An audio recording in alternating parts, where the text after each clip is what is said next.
Нямаш бърза работа. Те Амур. Пак насам. Нищо.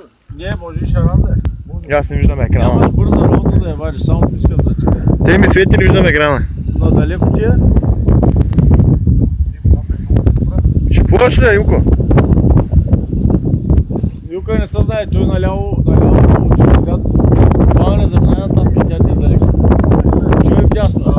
Бяка, може да изкарайте с пръчка? Няма да вади пръчка, чуй вдясно. Стига оплита, Жоро. Няма опитеш, че е надясно. Ма не бързай да вадиш само, да не скъсаш, че като гледам как е огънал пръта. Много да е хубаво.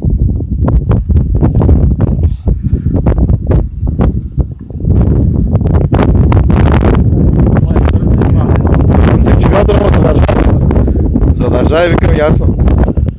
Той не му е види коя върчи. Това най-накрая стана най-големия рибар.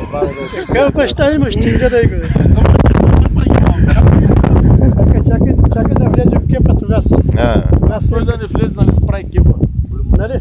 Що ти е кепа да си? Няма да ти се идеш, тълък топка, няма майка му да има. Ако го изкарам, че там Да качи на Янко, вече си тъй да дърпаш него. сега да изкара някой потуши.